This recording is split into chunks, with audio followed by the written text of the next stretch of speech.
Hey everybody, welcome to episode 14 of The Stare Down. I'm Mallory, your host, and today's episode is As the Coaching Carousel Turns, Part 1. We're already into some insanely crazy coaching changes within both the college and the NFL world. So, without further ado, you know what time it is. Sit back, relax, grab a drink or two, and let's listen to The Stare Down. All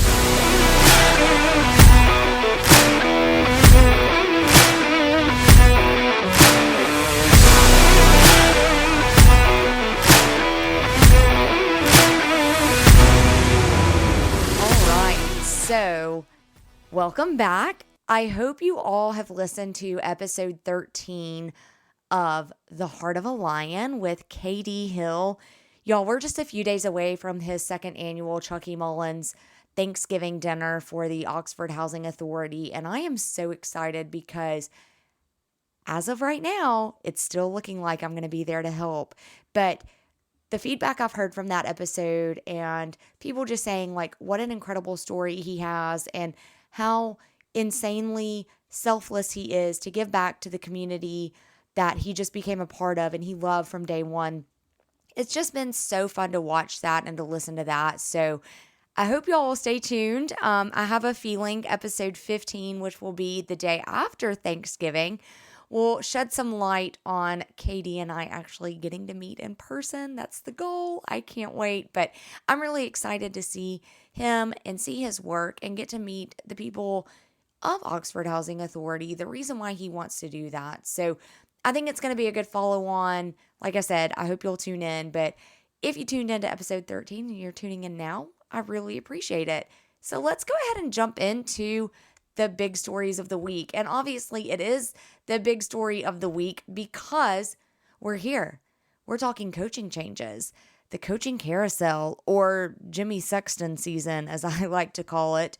But in all honesty, there's been nothing else that's really dominated the headlines. I mean, it even kind of pushed the Michigan saga to the back, but we're going to get to the Michigan saga in a second. I want to touch on the main things first. You saw Mississippi State and Texas A&M play a game on Saturday, or if you're like me, you didn't see any of it because who really cares? I'm not saying that to be controversial. I'm not saying that to be a smartass. I'm just saying that because honestly, nobody cared.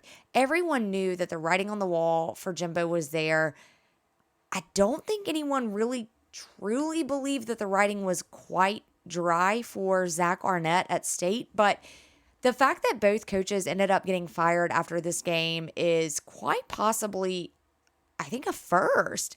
I mean, you have the Joe Moorhead and the Matt Luke stuff of 2019 after the acting like we're peeing in their end zone incident. Elijah, I forgive you. Everybody should forgive you, right? Like, things happen. You're in the moment. Emotions take over. But even that wasn't to this point. I mean, I think everyone kind of knew Matt's time was up. I'll have to go into it at a further episode as to what my true feelings are about Matt and what he was given and the circumstances there. But Joe Moorhead gets to go coach the bowl game and go through all of that, and then they fire him. So it wasn't even really the same. I mean, y'all, the season's not even over, and both of these head coaches get fired. And it's not even that they got fired. It's that Jimbo was going to get his, like, $75 million payout. And even if he goes and gets another job, he still owed that $75 million. I beg someone, please fire me for a tenth of that. I'll take $7.5 million for you to tell me to go right off into the sunset and never come to work again. I am more than happy to. Do you know how many amazing episodes of the podcast I could have? We could go to Ireland and talk about rugby, and we could go to the Olympics and talk all the Olympic sports. Like, $7.5 million for me would get me so far, but I guess I'm just not smart or lazy enough to get to that point. I don't really know, but I say all of this kind of in jest. There is a little bit of like truth. Please fire me for $7.5 million. I will totally take that. But $75 million to get paid to not do a job that you kind of weren't really doing anyway. Yeah, I said it. I said kind of what everybody was thinking. Man, wouldn't we all give that? Like what wouldn't we give to have that given to us? So Jimbo is absolutely the winner in this. Texas A&M honestly should have done it last year, in my opinion. I'm really glad they didn't, because with Texas and Oklahoma coming into the SEC, this is going to kind of put them a year behind. And so I'm personally glad they didn't. We were able to, from an Ole Miss standpoint, go in, show our dominance, and hey, if their kids hit the transfer portal, we're coming for you.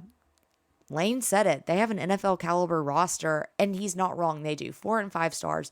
They're rated that, right? Like, again, probably another episode as to when we get into how kids are rated, because you can have a 3-star that nobody knows about. Quinshon Judkins, KD Hill, I'm just saying, Mike Hilton, all of those guys.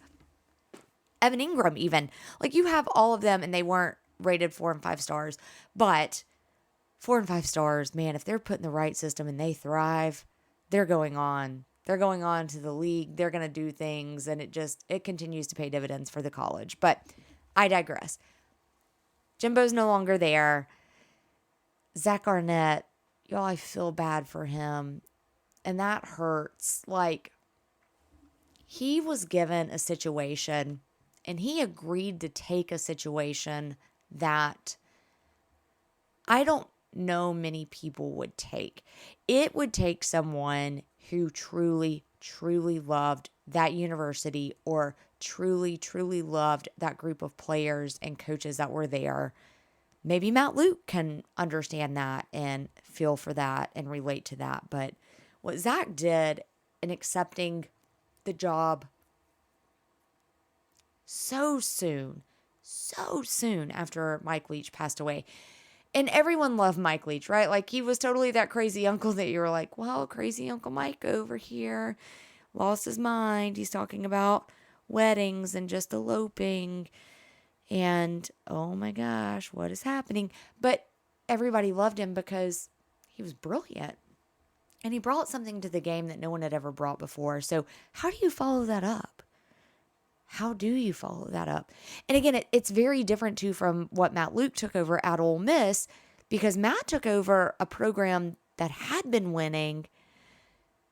They had been recruiting well. They'd been doing things that they hadn't done before. Yeah, okay, they were on probation because of other things that we'll touch on once we get to the Jim Harbaugh stuff. But he loved Ole Miss. He was Ole Miss. He still is Ole Miss to this day. And so I really feel like what Zach was given and what Zach accepted, personally, I really wish he had been given more than a year. And honestly, he wasn't even given a year. He was given 11 months. And this isn't even to say anything bad about their athletic director, because he was hired a month after they had hired Zach to be the permanent head coach. So I don't blame either one of them. Neither one of them were given a situation that was ideal. It was just bad timing for everybody. He's going to get $4 million. Even if he goes somewhere else and takes a job and say it pays them $500K a year, whatever, he'll be supplemented out of that $4 million. He's not hurting. Again, if anyone out there is listening, I'll take $4 million for someone to fire me and tell me to go like kick rocks. I'm more than happy to do that. So these are kind of the two that we've seen so far, right? These are the two. There's always got to be somebody that's going to start the annual coaching carousel.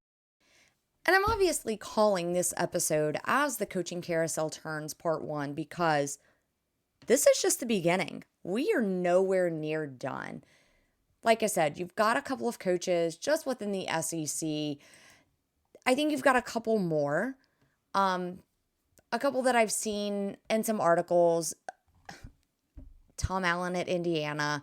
His ties to Ole Miss. I do love Tom Allen. I think he's done a great job there. Is it going to be enough for them, especially as the Big Ten does expand? I don't know. They're kind of the Ole Miss, Mississippi State of the Big Ten. They've had great seasons. They've had great promise. They maybe just haven't achieved what it seemed like their roster could have. Apparently, one of the big things that's going to probably keep him there is he does have a buyout that's above $20 million. Y'all, I'll take 10% of that. $2 million. $2 million. If you haven't noticed, my number keeps going down. I'll take $2 million. That's fine. But Tom Allen's one of them. Another one is Pat from Pittsburgh. I'm not even going to try and pronounce his last name. I've never been able to pronounce his last name. But Pitt's always had a really good history of winning, and I don't think that they've quite lived up to it. So I'm not surprised that his name's on the list. Dave Aranda from Baylor. Definitely not surprised to see him. 6-7 in 2022, 3-7 in 2023. It's just not really, really good. And with Texas and Oklahoma leaving the Big 12, Baylor has they're in a great spot, right? Like they have a great starting point, a good launching pad. That's the word I'm thinking of. They have a good launching pad, or words I'm thinking of. Good launching pad to go and help kind of establish what the new Big 12 is going to look like and to make some noise. And they just haven't. So I'm interested to see what kind of happens there. I also don't think that if Butch Jones maybe gets the axe from Arkansas State, I don't think that's going to be a surprise. Now, don't ask Jason and Travis Kelce because they obviously love good old Butch from his time at Cincinnati when they were there. But there's some others too. So again, some of the names that are kind of big you may have heard before. There are some on these lists that, no one's probably really heard of, but you'd be like, oh yeah, that's who coaches that team. And I've always had the opinion that there are amazing coordinators who absolutely deserve a shot at being a head coach. But not every head coach can be a coordinator, and not every coordinator can be a head coach. So there are a lot of guys that are just better at being coordinators. And I think Zach Arnett's probably a great example of that. It's obviously very, very different too in college compared to the NFL. And I want to get to the NFL in a minute, but I don't want to talk about these guys getting paid all of this money anymore for not working. I want to move on to the winner of the coaching carousel so far. And I don't mean the winner of getting to sit at home and make a lot of money. I mean the winner. Like, he's come in, made a statement, and they said, yep, you're it. And that is Northwestern's David Braun. You want to talk about a program that was in a little bit of trouble. They decided to go ahead and pull the interim tag off. He is it. And according to the ESPN article, they did it in large part because of how he supported players after a tumultuous summer that put the team's culture under intense scrutiny. You guys, you have to think about it. Nobody could talk about anything besides Northwestern this summer during all of that. And so I applaud him, and I applaud the fact that he's come in and given them stability. It's great. I'm glad that he has done such a good job and that they are going to give him a chance to take that interim tag off, be the main guy. Let's see what you can do. Let's see what you can do with those full resources, with not constantly feeling like you're on the hot seat, without constantly feeling like you're going to be looking for a job tomorrow. I love this. I really, really love this. What I don't really love is the fact that he's 38. Y'all, he's my age. I'm sure his buyout is way more than mine, which I don't have a buyout at work. So, hey, Braun, hit me up with your buyout. I'm cool with it. But no, I'm really excited for him because I think what he did bring in as a leader is he brought in the stability, he brought in the clear focus, and we all stopped talking about them. We all stopped talking about the hazing. And that was big because some of those hazing allegations were pretty rough. No pun intended, y'all. Really, God, no pun intended. So good for him. If you go check out the episode art for today's episode, you will see, sadly, we pay homage to both Jimbo and Zach, but we also pay homage to David Braun because he is winning. He is winning part 1 of this coaching carousel that we're about to go through in the NCAA college ranks. I can't wait. I cannot wait to see what happens. And with that, I want to talk a little bit about leave Lane alone. All right, so equate me to leave Brittany alone. I'm fine with it. Leave Lane alone. Don't mention him. Don't talk about him. If Auburn couldn't pull him away last year, he's not coming to your school. Sorry, guys. He makes $9 million a year living in Oxford, Mississippi. Now, Oxford is not the same Oxford as it was 10, 20 years ago. Things have gotten a little pricier as they have around the rest of the country. But it's still Oxford, Mississippi. Like, it's not the same. Now, good on Jimmy Sexton for keeping Lane relevant, keeping people talking about him, because what he's going to do is he's going to continue to get Lane his yearly extensions. Congratulations. Good for you, Jimmy. You make that paycheck. Lane makes his paycheck, and we're all happy. Because you guys, if you had told me prior to this season that Ole Miss at this point would be 8-2, and our 2 losses would be on the road at Bama and Georgia, I would have looked at you and been like, where do I sign? What do you want? You want my left pinky finger? You want my right foot? I don't know. I don't know what you want. Like, you can have it. You can have whatever you want. Do you want my dogs? Okay, you can't have my dogs. But I would have loved it. I would have been like, hell yes, let's go. I'm here for it. So leave Lane alone. And with that too, everyone this week kind of got up in arms and decided to do what we do. This is why, like, the coaching carousel is so dramatic. It's almost like its own little weird soap opera, and like why I want to be so dramatic and over the top with it is because Lane was like, I wasn't prepared. I'm not going there again. Okay, well, you saw the smartasses on Twitter who were like, oh, when was he the Texas A&M coach before? I didn't know he was here and he's coming back again. That's not what he meant. It's not what he meant. And for the ones that were like, well, he didn't say no, guys, that's not what he meant either. What he meant, or at least what my interpretation was, is he's tired of talking about it. He told y'all after all of the Auburn stuff last year, he was done. That was it. He didn't want to talk about it again. So I'm recording this on Thursday, November 16th, and one of the things that actually just broke a few hours ago from his interview on Reb Talk is that Jackson Dart is coming back for a 3rd year at Ole Miss. Let's go. Y'all, I am so pumped for this. Like, this is like Eli coming back for his senior year and Peyton at Tennessee coming back for his senior year. Like, oh, like, I'm ready. Lane's not going anywhere. Why would, like, Jackson's coming back? If Jackson comes back, the offense stays together.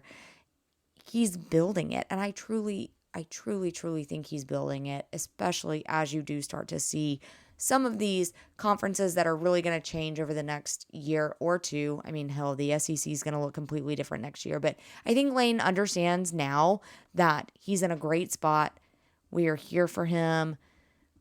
Like him or love him or indifferent him, Oxford is the place for him, and he's here for it. So leave alone, y'all. Leave Lane alone.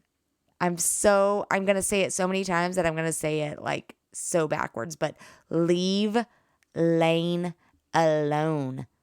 Okay, thanks. Bye. I think that's honestly all I really want to talk about in terms of coaching changes in the NCAA. I do kind of want to talk about the NFL a little bit.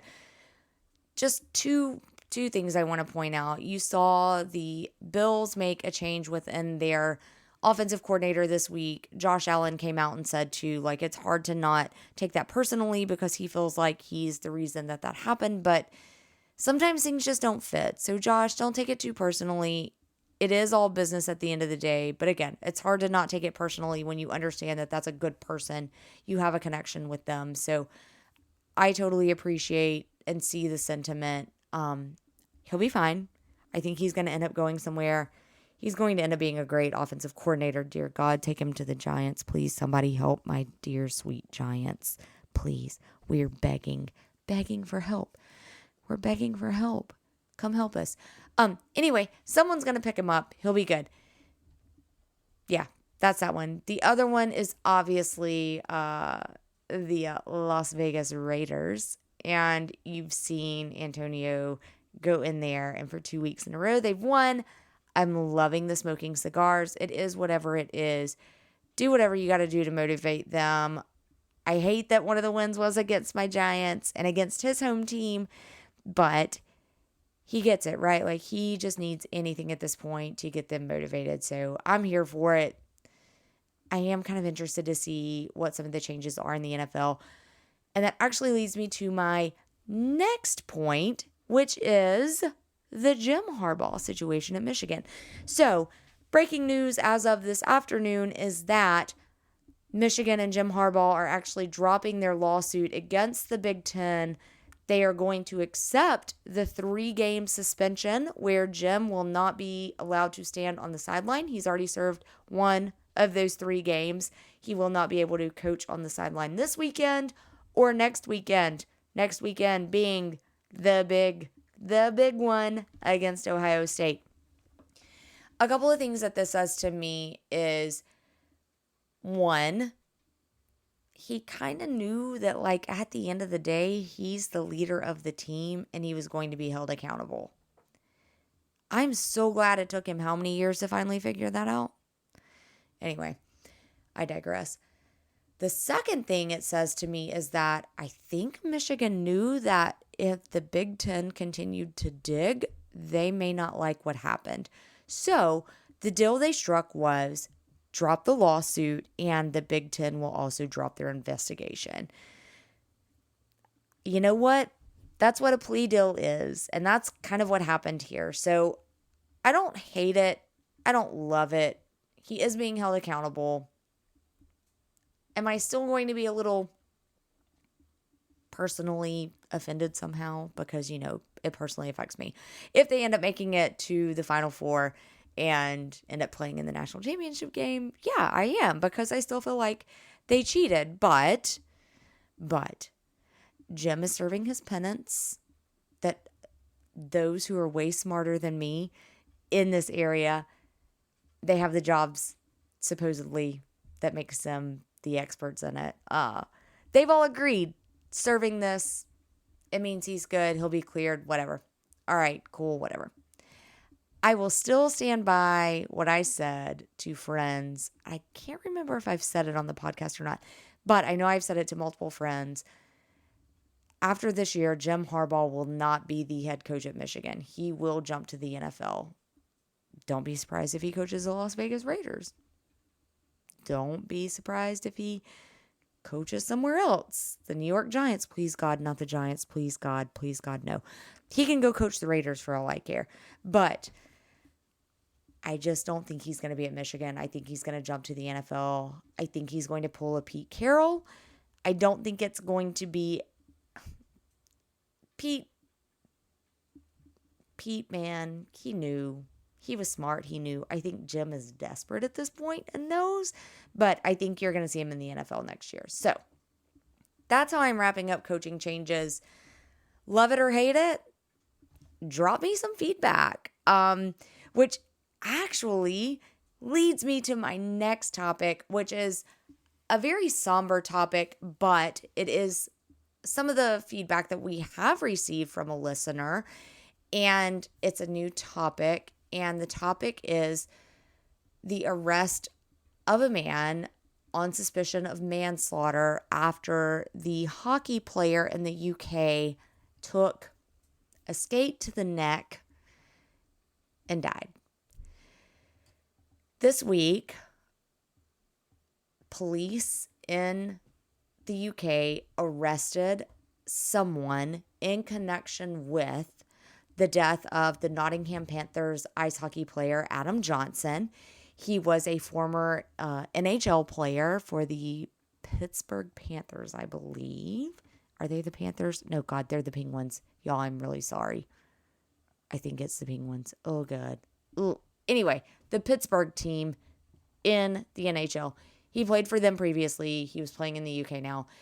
I've watched the video. I do not suggest you go watch it if you have not seen it. Take my word for it. It is gruesome.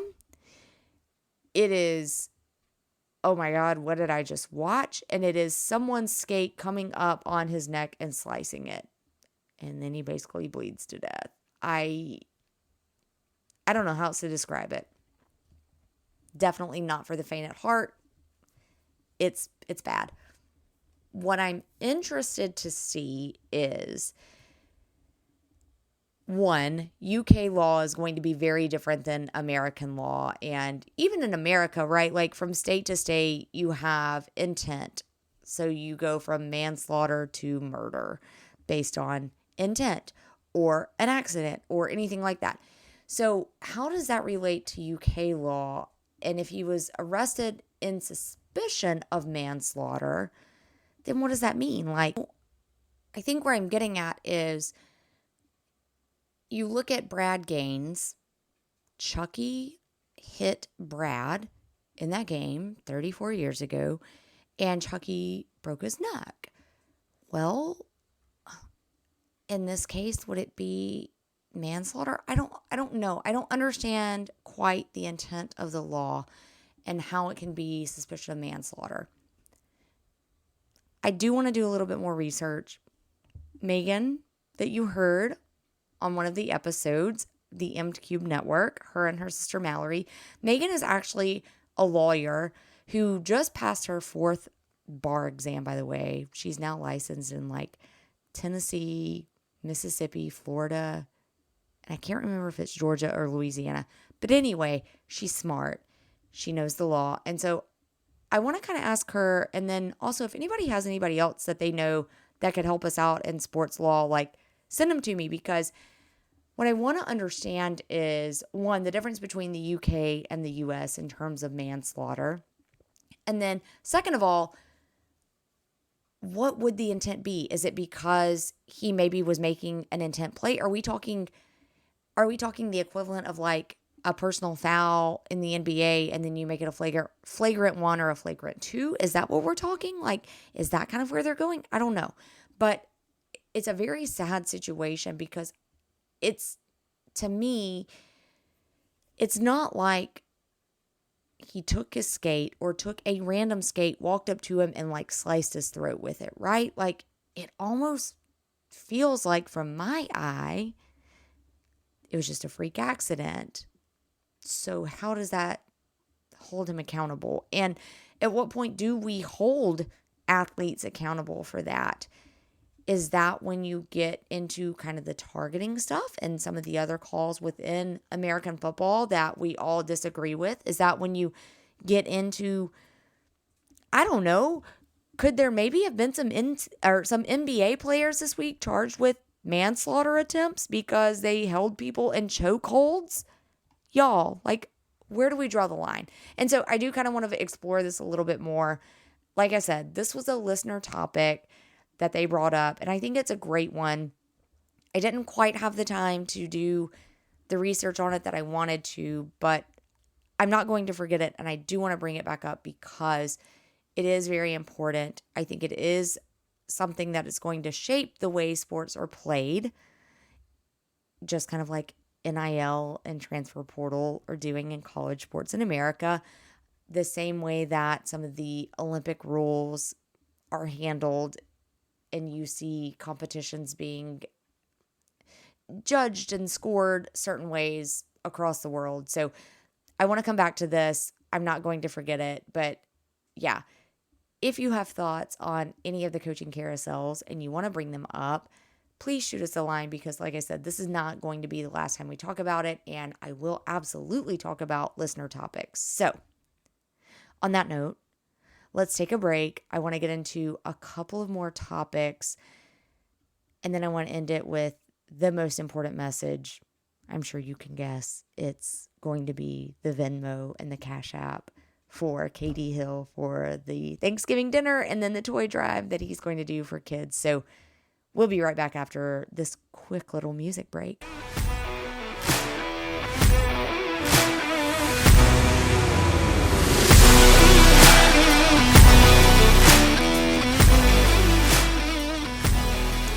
All right.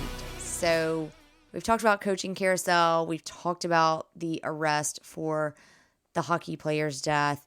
And one of the things, too, that I don't think I mentioned that I do want to bring up is that UK police are not giving out the name as to who was arrested. I kind of feel like it's obvious. It is obvious that it was a guy whose skate hit him in the neck, but we're not sure. So, again, more to come on this topic. I just wanted to make sure I made that point. All right, now, I got to call a girl out. I'm sorry. I really like her. I really, really like her. But man, today, we're not flinching on this one. So this is going to be this week's Don't Flinch. So Charissa Thompson made headlines this week for the wrongest of reasons when she admitted, and it's not the first time, but it's probably the most publicized time, but she admitted that as a sideline reporter, she has made up sideline reports during games in the past. Begin quote. I've said this before, Thompson said on Barstool Sports, Pardon My Take podcast. I haven't been fired for saying it, but I'll say it again. I would make up the report sometimes because A, the coach wouldn't come out at halftime, or it was too late and I didn't want to screw up the report. So I was like, I'm just going to make this up. End quote. Y'all. Do I even have to say it? I mean, do I really? Do I really have to say it? Thank you for setting women in sports and sports reporting back 20 years. Congratulations. We're just so timid and dumb. We're not going to go chase what we need. There's no rule that says it has to be the head coach. Now I get it, right? Like Lane doesn't allow his coordinators to talk, but there's going to be someone else. There's always a sports information director. There's going to be an injury or there's going to be something that you can go and ask them. Look, even if you come out and say, hey, Lane Kiffin didn't come out, but looking at the first half stats, what I see is they went for it on 4th down 3 times and they made it none of those. I bet Lane would prefer if they made it. You can say stuff like that instead of putting words in his mouth. That is lying. That is straight up lying. And every female reporter that has called you out on Twitter and every other social media platform absolutely needed to. Now, do I want to give you the opportunity to respond and to apologize? Absolutely. You absolutely should. And you should apologize to every single female in sports because, well, if we don't get what we want, we're just going to make it up. And y'all, I have been told that shit so many times in my life. You don't know what you're talking about. You're just making that up. Thank you, Charissa. You just fed into the narrative that I am trying my damnedest to fight every dang day. And that all of these women in sports are trying to fight. Look at Susie Colbert. She got let go from ESPN and she was so good. She hosted NFL Sunday Countdown on ESPN and she got let go. She never even admitted to lying. And here you are, you're admitting to it and you're still on a broadcast. You're not just on one, you're on 2. You're on Fox and you're on Amazon on Thursday nights. I'm sorry. Accountability. You deserve to be held accountable. And on that note, I'm getting off of this soapbox because I am obviously getting way too fired up. But Charissa, there's no excuse. There is, honest to God, no excuse. I've always been told this by my parents, and I fully 100% believe it. I am not going to like it if you tell me the truth and it hurts. It's going to hurt. But if I find out that you lied and then I find out the truth, the damage that you do then is irreparable. Or it's so damaging that the repair process is going to take so much longer than if you had just been honest. The first cut may be the deepest. Thank you, Sheryl Crow. But the second cut of knowing that you lied about it and then just played it off, that's bleeding that you can't stop. So I'm sorry. I hate it for you. I am glad you're owning up to it. But also, people, stop allowing her to get away with it because she's a pretty face. No. People who lie, people who continue to lie, who continually admit that they lie, they need to be held accountable. So, yeah, like I said, I got to come off of that because otherwise we'll be here for another 3 hours and I need to go to bed. I'm sure you all don't also want to hear me go on for 3 hours about it, unless you do, and then you can call me or send me an email or something and we'll chat. Awesome. Off of that, let's talk a little Major League Baseball. A couple of things. Today, the Oakland A's were given permission to move to Las Vegas. Yay, another team in Vegas. I'll be honest, I've been to Vegas once.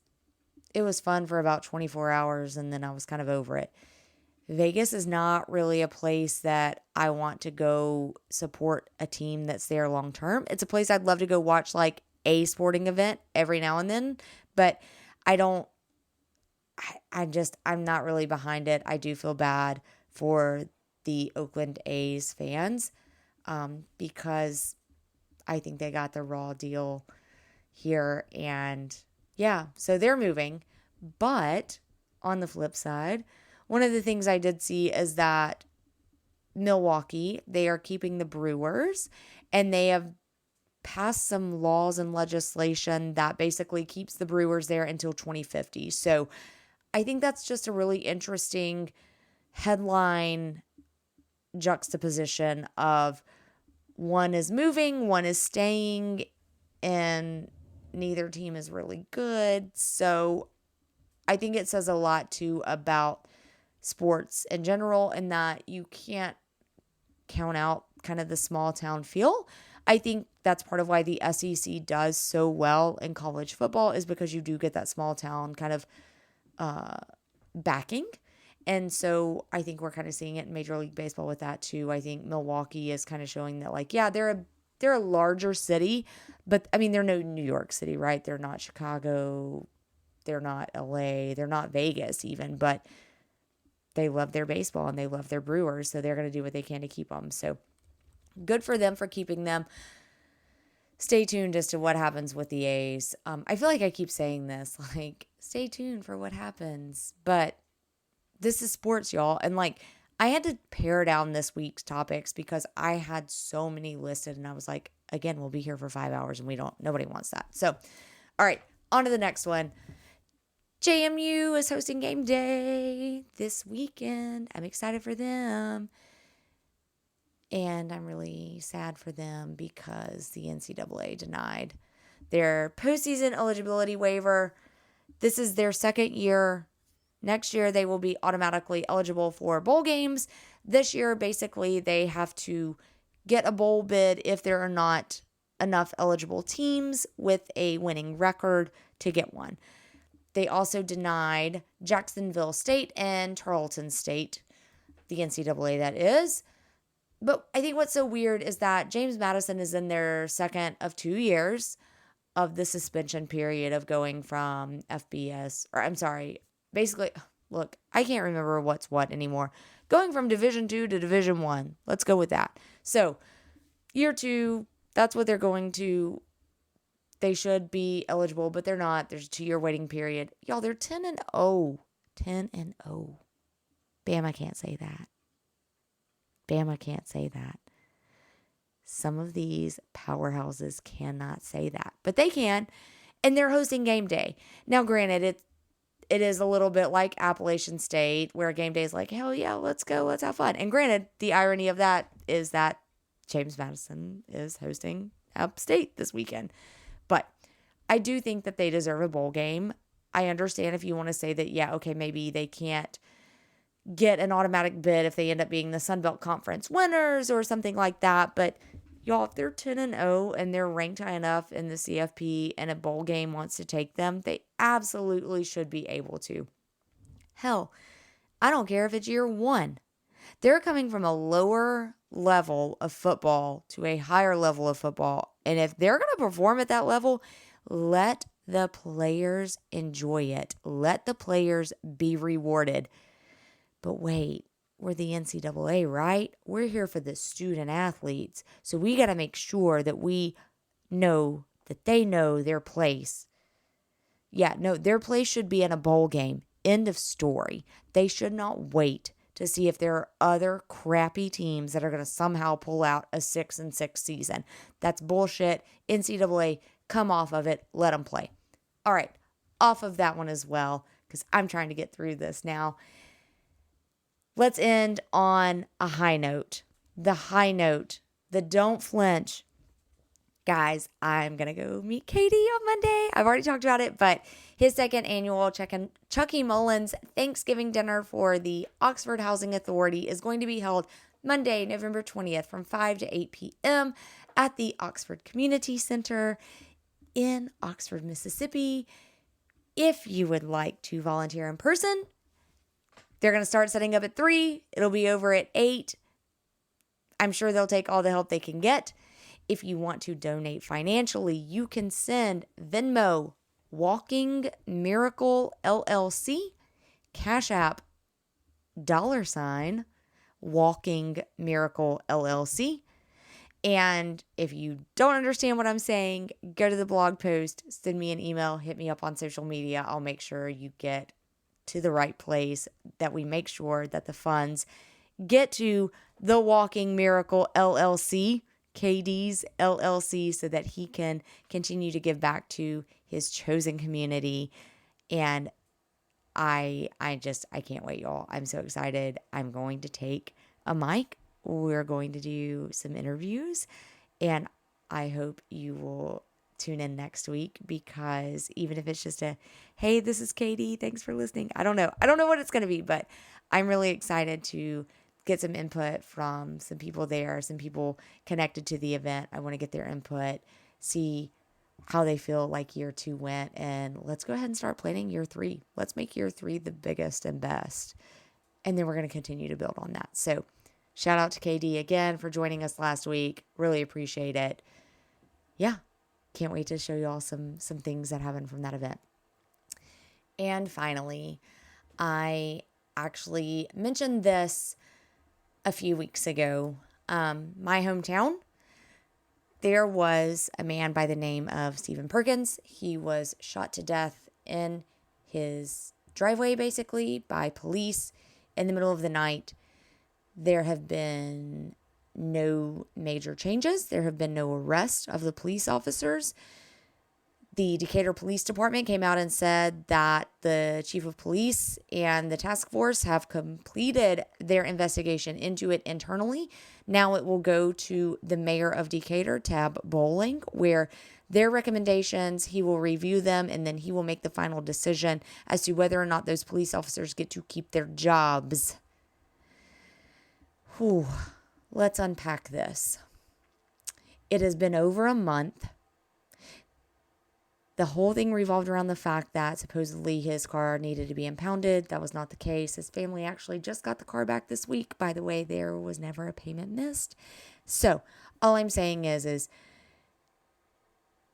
I started this podcast to bring light to athletes and communities, and the communities that these athletes are a part of. And my hometown, Decatur, has plenty of athletes who have made it big and who have moved back and want to continue to make Decatur a great place to live, which is their motto. Right now, they can't say that. None of us can. So I am calling on Aaliyah, the Alabama Law Enforcement Agency, to do the right thing. You have had the body cam footage for over a month because this happened almost 2 months ago at this point. Do the right thing. The Ring doorbell cameras show it. Come on, y'all. Make a decision. Let's cut with a purpose. Stop putting a family in limbo. Give the community some rest and some peace and know that things are going to be taken care of. So I will end on that note. Let's hope that there is justice for Stephen and his family, including his babies. And now I have continued my crying streak because, y'all, this is what we deal with. And as much as we love sports are just a distraction from what's actually going on in the community. And at the end of the day, when you leave that stadium, you still have real world news to go back to. Also, let's release some hostages from the Israel-Palestine, Gaza-Hamas situation. Let's release the hostages. It's past time. So, on that note, as always, you can find us on Instagram at @thestaredown_podcast, on Twitter at @thestaredownpod. Send us an email, thestaredownpod@gmail.com. Find us on Facebook at The Stare Down. Stare Down is one word. You can always leave a comment on any of those platforms. Like I said, send us an email. You can always go to thealabamatank.com. Leave a message on the blog post, any of them. You can also go to wherever you find your podcast. Leave us a review. Drop us a line there. We would love it if it was 5 stars. And by we, I mean me, myself, and I. I would love it if it was 5 stars if you're enjoying this. But yeah, hit us up. We always love to hear from you guys. So on that note, as I go into the last home football game at Ole Miss this weekend, I cannot believe we're at this point. Football season has flown by. You know what time it is. Sit back, relax, grab a drink or two, and thanks for listening to The Stare Down. Hotty toddy, y'all. We'll see y'all next week. Have a good one.